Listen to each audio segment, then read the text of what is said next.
Makanya Bu harus siap. Beliau masih terpilih, belum pelantikan, kita doakan. Mudah-mudahan siapa saja yang jadi pemimpin di desa Selendra, pemimpin yang adil, pemimpin yang amanah, pemimpin yang ahli ibadah, dijauhkan dari sifat yang zalim, mampu memakmurkan Selendra. Amin Allahumma. Amin Allahumma. Soalnya kalau buku adalah gendeng, kita rakyat adalah saka. Tiang cara sini nyebutnya apa? Saka. Sami. Kalau ku adalah gendeng, kita rakyat saka. Gendeng ngomong sama saka. Kak Saka. Enak ya. Nangisor kiuban. Ora kudanan ra kepanasan. Ki aku muni dadi gendeng. Udan-kudanan panas kepanasan. Repot maning angger gendenge bocor diogroki. Luput maning bocah cilik nakal-nakal nyerampangi watu. Repot ya ku dadi gendeng kowe mah enak. Manggo nangisor kiuban rakutan ra kepanasan. Saka ngomong begitu, gendeng ngomong begitu, Saka ngejawab, deng gendeng. Nek ngomong rada karo dipikir. Ya pancen bener, sampean manggo nang dhuwur, aku nang ngisor kiuban. Tapi kan bisane sampean manggo nang dhuwur, aku Saka sing ngangkat. Bisane anak presiden, anak gubernur, anak pejabat, anak DPR, anak kuwu, kita rakyat yang milih, betul? Ada sembarangan karo rakyat, buku.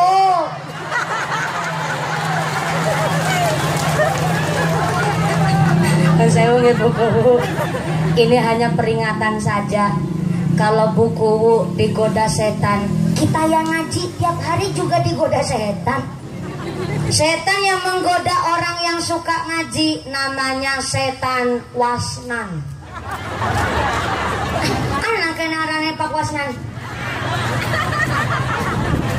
Mungkin orang tuanya dulu nggak tahu. Barangkali wasnan di bahasa Arabiah sama di bahasa Jawa beda maknanya, kan bisa jadi begitu. Ini saya bukan nyebut nama orang. Ada setan namanya setan wasnan, khusus mengganggu orang ngaji. Kenapa kalau kita ngaji kok bentar-bentar geser-geser bokongnya? Itu karena setan wasnan sengaja nyebarin paku ke tempat duduk jenengan. Makanya dela-dela geser baik bokongnya. Kenapa kalau ngaji mesti ngantuk? Karena sengaja setan wasnan naburin tepung. Makanya matanya sepet kelilipan tepung. Maka dari itu kita niat ngaji jangan sampai sekedar mau lihat mumpuni, tapi ngajinya diniati adalah untuk ibadah. Mudah-mudahan ada ilmu yang manfaat, yang barokah, yang bisa menyelamatkan kita dunia akhiratnya. Allahumma amin Allahumma. Kembali lagi Ibnu Abbas radhiyallahu anhu mengatakan, rasanya wong mati dicabut nyawane kayak jeroan weteng dikoyak-koyak pakai duri salak. Rasanya ngungkuli weteng digergaji, bahkan rasanya ngungkuli daging dikelupas, daging dikelebet. Maka ada orang meninggal dunia mripate menggelit, tutuke manga, ilate melet-melet. Melet-melet. Nek melet-melet berarti mati. Ledek sampean. Mripate menggelit, tutuke manga, ilate melet. Kenapa posisi matinya begitu? Karena di alam dunianya sewaktu hidup dia berbuat maksiat, sampai-sampai dia antuke mati dicabut nyawane kaget, langsung ruh mulat-mulat tingkeni neraka. Maka maaf nun sewu, kita memang nggak tahu sama akhir hidup manusia bagaimana. Contoh nih, almarhumah Vanessa Angel beserta suami. Nah maaf, mungkin di riwayat hidupnya ada bahasa-bahasa yang kurang enak. Entah betul entah tidaknya, cuma kita mendengar yang katanya 80 juta, yang katanya maaf kena narkoba. Ternyata sudah klarifikasi, beliau almarhumah itu terjebak dalam situasi yang kurang mengenakan sehingga kena fitnah dan lain sebagainya. Entah betul atau tidaknya itu kabar, tapi kita melihat akhir hidupnya, bagaimana dia betul-betul ingin belajar belajar taubat. Barangkali tanpa sepengetahuan kita, almarhumah waktu hidup dia taubat, betul-betul taubat, sholat tahajud sampai menangis matanya, nggak kewenangan mulia karena dia taubat hanya dumateng Gusti Allah. Nah, saya sempat mendengar kemarin saya ngaji di daerah Wetan di Jawa Tengah, ternyata almarhumah Vanessa Angel punya santunan sendiri khusus kepada santri-santri yang tunanetra. Maka kita nggak tahu sama akhir hidup manusia yang seperti apa. Bahkan ternyata dia mau belajar hidup dengan taubat, betul-betul taubat. Nyatanya bareng beliau tidak ada alias meninggal dunia wafat, malah didoakan sama orang se-Indonesia. Sampai-sampai anak yatim piatunya yaitu Ananda Gala sampai-sampai dikasih sama begitu banyak orang. Maka kita memang nggak tahu sama akhir hidup manusia yang seperti apa.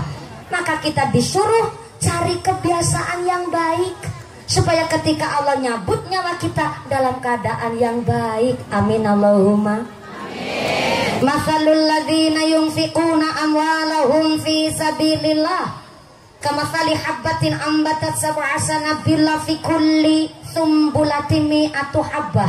Sapa wonge nandur amal siji bakal tukul pitu. Barang wis tukul pitu akan dilipat gandakan jadi 100. 100 kali 7 berapa, Bu? 700, masih ditambah janji Allah. Wallahu yudha'ifu liman yasha. Gusti Allah bakal nambah jumlah pahala bagi siapa saja yang Allah kehendaki sebab suka nandur amal kebajikan. Amin Allahumma amin. Maka Kanjeng Nabi mengatakan, ada orang masuk surga ketika dia dihisap nggak pakai repot. Masuk surga dengan begitu gampang, bahkan dia masuk surga dihisap nggak repot-repot. Masuk surganya malah pakai jalur VVIP. Hebat banget ya, Bu.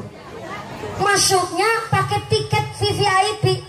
Apa itu? Pakai jalur birahmatihi, dirahmati sama Gusti Allah. Rahmat itu artinya welas asih, kasih sayang. Bu, ibu kepengen masuk surga?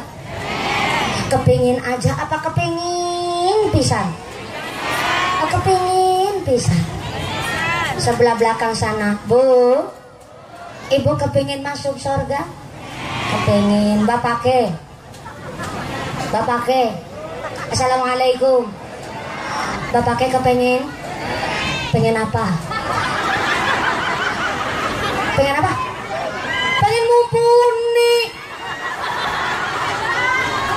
Maaf ya Pak, aku nggak mau jadi yang kedua. Kepengen mumpuni, kepengen masuk surga. Ngisor wit pelem kepengen masuk surga. Alhamdulillah, makmure desa Selendra. Ngaji peleme pating gerantung. Hebatnya orang Cirebon, Masya Allah. Ini Cirebonnya perbatasan Indramayu ya, Bu. Orang Indonesia itu harus percaya diri. Jenengan ngeden karo merengut nang kebon. Ditinggal 3 bulan tukul pelem, tukul terong Lombok. Cuma banyak orang yang kurang percaya diri di Indonesia. Masih ngeden karo merengut sampean bareng tukul gandul, mau ini gandul California.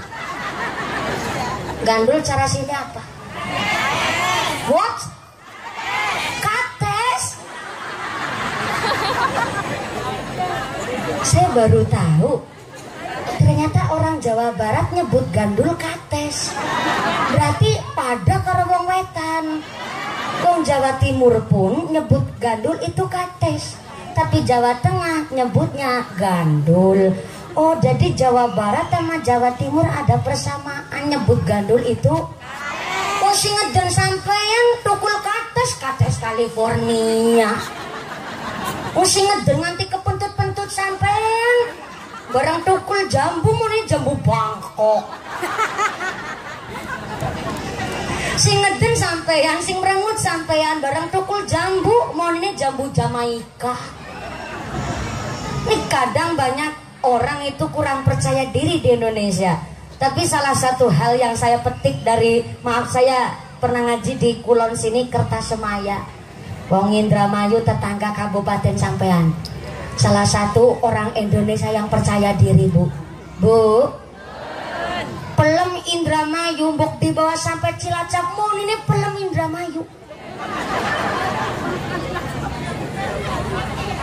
Saya ngaji di Papua, ada bakul buah tulisannya pelem Indramayu.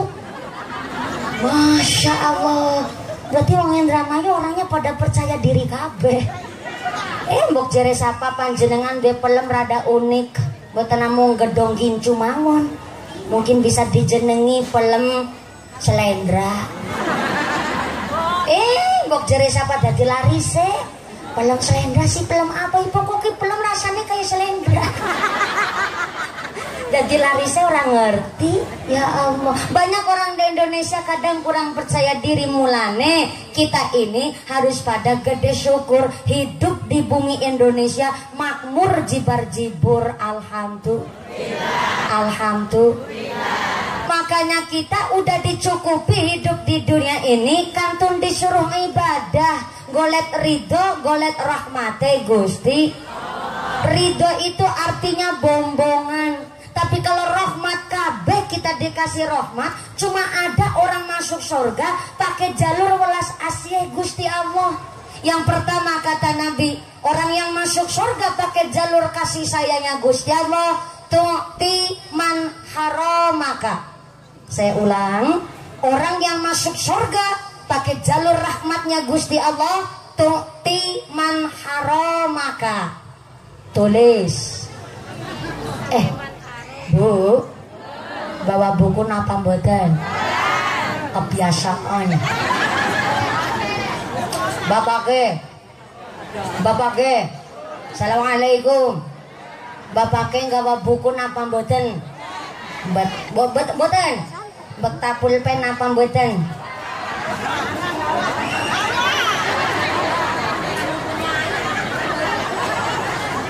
Mulana-lana seneng mancing-mancing, kula takon temenanan. Ulangi-ulangi, bapake bekta buku napa mboten? Mboten. Bekta pulpen napa mboten? Bapak, pundi pulpene? Dalam kejagongan. Jarene pulpene kejagongan.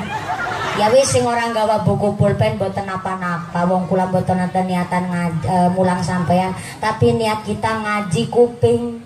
Ning walaupun ngaji kuping, metu kang pengajian aja dadi wong tulen, metu terus kelalen. Masuk surga pakai jalur yang dikasih sayangi oleh Allah, kata Nabi, tu'ti man haramaka, memberi sama orang yang gak pernah memberi.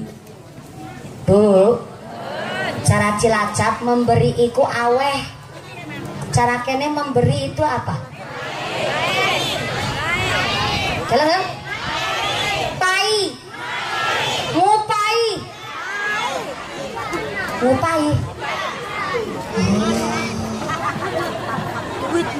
Nek cara wong Brebes nyebute nein utawi mai. Oh sami. Nang kene ngupai pada bae karo mai. April Maret Mei. Oke Mei karo mai beda. Mai gue memberi. Oke. Memberi cara wong Slendra mai. Dikasih diberi cara Cilacap aweh, cara wong Slendra diberi apa? Dipai. Memberi mai, dikasih dipai. Oh. Ngaji karo wong Slendra harus pakai tenaga dalam. Kula arepan takon. Bu, sampean bisa mai karo wong seneng apa ora? Seneng. Jenengan dipai nang wong seneng apa ora? Normal kabeh. Soale ana wong ora normal. Wong sing ora normal iku senenge pas dipai tok. kene anak senenge pas dipaitok. Oke? Kayak apa wonge?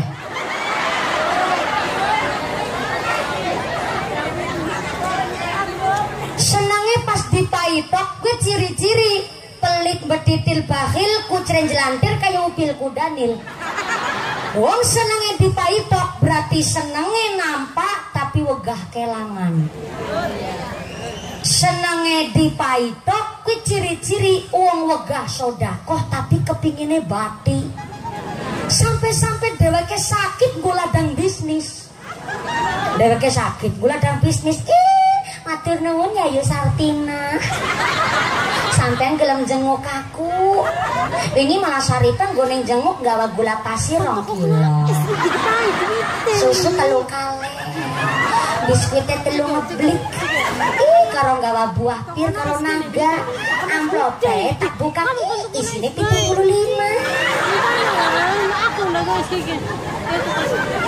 Sartina dijak ngomong begitu kaget. Jebule Sartina amplope isine mung selawe. Tapi Saripang gone ngamplop isine 75 binggawa warna-warna. Akhirnya Sartina mundur disi para kepenang. Ngisi maning selawe dadi pantes seket. Tuh ciri-ciri orang yang sukanya pas dipaitok sampai dheweke sakit guladang bisnis. Giliran dheweke tilik wong, uli-uli kondangan dikumpulan nggo tilik. Wong kene nasi aja gue. Oke? Kayak apa wongnya? Mama punten kula takon malih Bu. Bu. Bisa mai kan seneng. Betul? Dipai kan juga seneng. Leres? Cuma antara senenge bisa mai karo senenge dipai lebih seneng sing bisa mai. Masya Allah. Wong Slendra pada seneng sodako, pantesan keluarga kita di luar negeri pada seneng sodako karo Slendra. Tepuk tangan dulu dong. Sampai nang luar negeri, nang Hongkong, nang Taiwan, nang Singapura.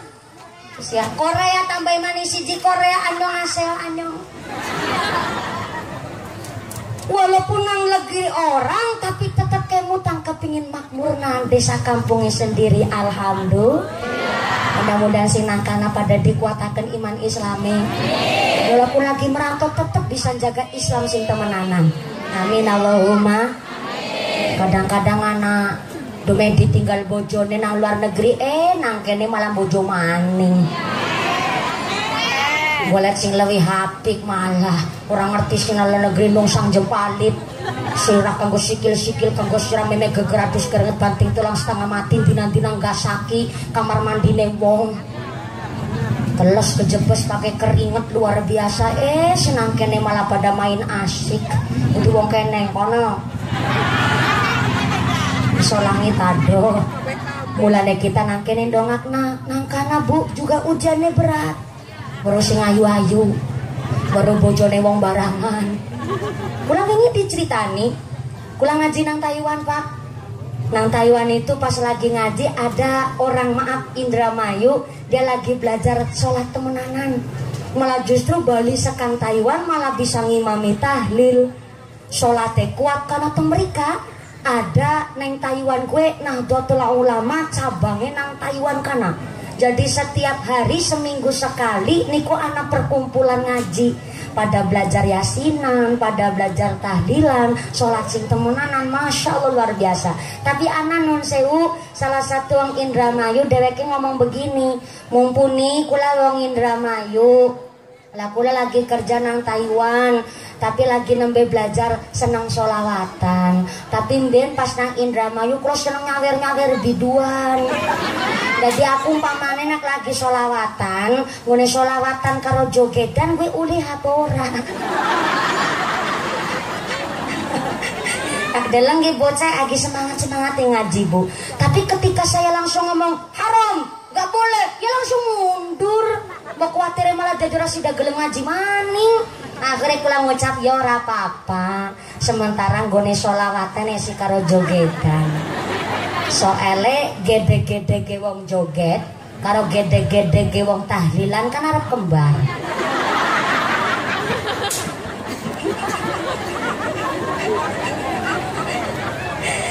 Jadi saya belajar dari berbagai tempat pengajian, maka saya nggak pernah menganggap jenengan itu ngaji sama saya, tapi justru saya yang ngaji sama jenengan.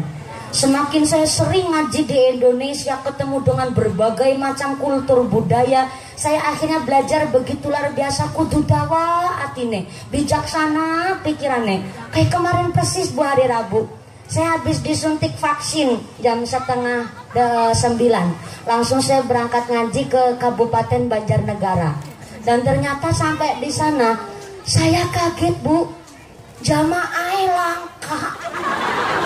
Orang nabung. Padahal itu saya tengok udah jam 9:30. Saya tepat waktu dan saya ketika lihat jadwal memang ini alamatnya dan saya memang dijemput sama banser ke lokasi. Ketika saya turun dari mobil nggak ada orang, saya lihat ada bendera putih bu. Saya kaget, saya baca acaranya dalam rangka nazar. Ada yang punya hajat nazar, kepingin sekali ngundang saya. Si pikirannya udah macam-macam. Apa jangan-jangan yang nazar ini sedok dan lain sebagainya. Ternyata setelah saya sampai di lokasi, ternyata pengajiannya mulai harusnya 9:30, jam 8 pagi tadi itu ibunya yang punya nazar meninggal dunia. Jadi saya harus bagaimana menyikapi situasi yang begitu. Maka saya belajar lagi, akhirnya saya pasrahkan semuanya kepada panitia. Saya disuruh langsung pulang, nggak apa-apa, yang penting saya mendoakan dulu, hormat sama jenazah. Kalau saya langsung disuruh pulang pun nggak apa-apa. Tapi ternyata panitia bilang nggak apa-apa, mumpuni ini yang meninggal ibunya yang punya nazar. Akhirnya tetap pengajian akan terlaksana setelah pemakamannya usai. Betulan tuh habis pemakaman, acara cuma sebentar, persis kayak tadi, cuma bacaan ayat suci Al-Quran, langsung saya naik ke panggung. Dan saya ngaji juga cuma sebentar, hanya menggugurkan kewajiban nazarnya yang punya hajat. Tapi saya petik kesimpulan, nggak ada suatu hal yang artinya itu adalah pertanda jelek, itu bukan. Justru saya tarik kesimpulan, mungkin itu adalah tanda-tanda kekuasaannya Allah supaya kita saling berpikir. Ternyata jenazah almarhumah itu memang orang yang baik banget sekala hidupnya. Dia istri pertama, bojone bojo maning, dan ternyata dia dengan begitu ikhlas, ora jengkel, ora nesu, malah gelem ngurumati bojo kedua plus ngurumati anaknya bojo kedua selama hidupnya. Masya Allah, luar biasa. Dan ternyata ketika saya itu dirawih dengan banyak orang, setelah dengar mumpuni datang, jamaah tadinya kosong terus pada datang, jadi jamaah kayak banget sambil mengantar jenazah ke makom. Maka itu artinya adalah juga nazar yang baik, karena apa? Membawa kemanfaatan bagi orang banyak. Maka akhirnya saya juga belajar dengan situasi dan kondisi seperti hari ini. Saya disuruh datang sebelum jam 2. Alhamdulillah saya sampai di sini jam 2 kurang 1/4. Saya tadi cuma dibilangin mumpuni bahkan narap nyeruput, ngono nyeruput disit. Aku batin nyeruput apa? Oh iya nyeruput wedang. Barang nyeruput saya seruputan, terus langsung di sini. Saya kan langsung pede banget kan duduk di sini tadi kan. Pak Ustadz bilang mumpuni handaya seksi. Ini emang gak kori-korian barang? Hah? Emang belum dimulai acaranya? Belum, ini mau bacaan cuci Al-Quran. Ya udah. Saya duduk lagi di bawah. Jebule pengajiannya udah dimulai. Mumpuni guguh penarap assalamualaikum. Tapi buat nopo-nopo, saya sangat maklumi. Yang pertama karena kuwunya masih kuwu PJ, betul. Yang kedua kuwu ibu kuwu baru terpilih, belum terlantik. Dan kepanitianya ki wong lanang-lanang kabeh. Jadi mungkin karena kiainya wadon, tadi Pak Panitia pada grogi. Nggak apa-apa Pak Panitia, justru saya malah duduk di sini ikut ngaji sama jamaah, luar biasa. Tepuk tangan dulu dong buat panitianya. Ternyata bisa nih acarane durung dimulai, anu Pak Subroto, ya kan? Pak Subroto kudune nangkene malah melu jemput mumpun nang Palimanan. Beliau niki ketuane, mau ditinggal nang Pak Subroto malah nangkene jadi bingung. Pak Subroto bae malah kepingin weruh mumpuni di sing pertama. Sallu ala Nabi Muhammad. Sallu ala Nabi Muhammad. Tu'ti man haramaka masuk surga pakai jalur rahmatnya Gusti Allah, mai sama orang yang gak pernah mai. Angel ora? Angel ora? Angel mai karo wong sing biasa mai mah biasa. Namanya simbiosis mutualisme, saling menguntungkan. Tapi kita kalau kepingin masuk surga dihisap gak terlalu repot. Bahkan pakai jalur VVIP rahmatnya Gusti Allah, lah mai kok karo wong sing ora pernah mai. Kan tantangan banget buat kita. Jenengan disengit karo wong, gak ikut balas sengit, malah tekaring omae. Dudu ngajak tukaran karo nyangking. Nyangking apa? Nyangking kresek. Ajak kresek kosong, kresek kan isine parcel. Gara-gara hampers. Ibu tahu hampers? Cangkir sak ceret-cerete, baskom sepiring-piringnya, itu namanya hampers, Bu. Umpamanya langka saanane labuh-labuh tekarin daleme, Bu, anake wadon masak apa? Iki anake wadon aku nembe belajar masak tapi ngapurane banget ya. Ki isine mung banyu-banyu netok. Oh, sampai ngendikane banyu netok jebule isine daging kabeh.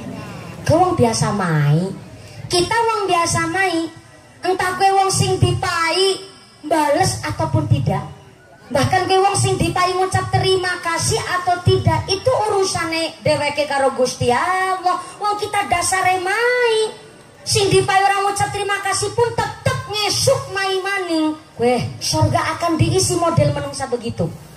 Wong bales ataupun tidak, wong kita dasare seneng mai, ngesuk tetep mai maning karo wonge. Kan angel banget ya, Bu. Lara ati loh kita biasa mai ora dibales. Lara ati loh kita mai kok kana enggak ngucap terima kasih. Lara ati ora? Lara ati ora? Lara, tapi kok tetep ngesuk mai maning. Nah, niku sing dimaksud mai karo wong sing ora pernah mai. Niku tantangan. Surga akan diisi orang-orang model begitu. Kenapa kita konsepnya begitu? In ahsantum li anfusikum. Wong nandur apik mesti nampak karo awake dhewek we apik. Termasuk pikiran, Bu. Kalau kita husnudzon sama Allah, berprasangka baik sama Allah, nampak karo awake dhewek pun apik. Maaf, anak cerita. Sekeluarga, bapane, mamane, anaknya telu ora bisa maca Al-Quran kabeh. Wis terlanjur anu kadung tua pan ngaji isin ngaji nang masjid. Tapi karena gue sekeluarga wong sugih, ketimbang ngaji nang masjid ngaji Al-Quran alif bata malah isin. Akhirnya sengaja ngundang Pak Ustadz supaya marai ngaji nang omah. Zaman seniki mah kualik karo zaman biyen. Zaman biyen kita ngaji kudu sowan karo kiai. Sekarang kiainya yang sowan ke rumah kita. Dikebalik nih. Tapi wong karena memang wong duwe duit, ngundang mampu ngundang kiai, temenan Pak Ustadz disuruh datang ke rumah. Alhamdulillah cocok tuh sama salah satu ustadz. Akhirnya sang ustadz dikasih kepercayaan tiap hari datang ke rumah wong sugih ini, ngajari sak keluarga baca Al-Quran seminggu ping pindo, dina Jumat karo dina Ahad. Dan ternyata karena memang sekeluarga isin mbok ngaji alif bata krungu tanggane, akhirnya dibuatkan ruangan khusus yang hanya keluarga dan Pak Ustadz saja yang tahu. Akhirnya lama sampai 4 bulan berjalan, alhamdulillah mulai udah bisa belajar Al-Quran kabeh. Hingga pada suatu hari habis pulang ngaji, setelah selesai ngaji, itu yang punya rumah wong sing sugih, sing lanang arepan awe sodako 1.500.000 marang masjid. Gue amplope ditaruh di meja. Tapi setelah Pak Ustadz pulang, amplope hilang. Kabeh pada sekeluarga ribut tuduh-tuduhan. Sing lanang ngomong ke sing wadon, ya Allah ayang embet, kita kan wong sugih mak, kowe seminggu tak jatah 4 1.500.000 apa sih kurang? Ngasih amplop 1.500.000 kok diembat nang kowe mak. Sing lanang nuduh sing wadon. Sing wadon jawab, ya Allah papa. Kalau wong sugih kan sekarang panggilnya papa. Papa godong gedang. Ya Allah papa. Papa begitu tega sama ayang embet. Menuduh ayang embet ngutil duit 1.500.000. Saya dijatah sama bapak itu cukup bahkan lebih bapak. Kita udah ngaji Al-Quran pak. Janganlah berpikir buruk sama saya. Masa iya duit 1.500.000 saya kutil. Akhirnya jangan-jangan anak-anak kita pak. Ayo bocah telu diundang kabeh. No nih tok. Kue apa sih kurang gone sekolah tak sangoni kabeh. Masa amplop kuing 1.500.000 garapan go masjid. Agi kurang dana go gawe tempat wudhu. Bapaknya dijaluki go urun semen. Lagi duit 1.500.000 nang amplop kok diimbat nang kue pada. Anak ijat astagfirullahaladzim pak. Kita wis belajar Al-Quran, ngundang ustadz khusus. Masa kita maca Al-Quran malah ngutil duit nggo masjid? Enggak pak, kita enggak ada yang ngutil. Aku malah tabungannya wis akeh. Aku nek dijaluki malah kepengin melu sodako nggo masjid. Akhirnya gue bocah telu pun tidak ada yang ambil itu duit. Akhirnya sekeluarga, hah jangan-jangan. Iya pak, soalnya kan yang tahu ruangan ini cuma kita sekeluarga co sama Pak Ustad. Ih tega bener ya, Ustad ngerti agama kok ngutil duit ya pak. Akhirnya si wadon nambah-nambah, Masya Allah iya ya pak ya. Wong ngerti agama kok malah jadi tukang kutil duit. Ih si kima wong duwe Islam duwe agama wis padaran dirai. Orang isin ya pak ya, ngajari Al-Quran kok malah ngutil duit ya. Akhirnya dalam 1 bulan Pak Ustadz tidak lagi dipanggil ke rumah karena konangan jari ngutil duit.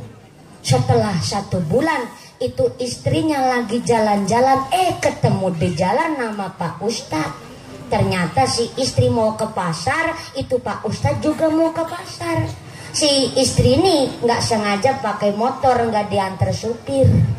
Lagi katanya kepingin naik motor. Ketemu sama Pak Ustadz. Si istrinya apa?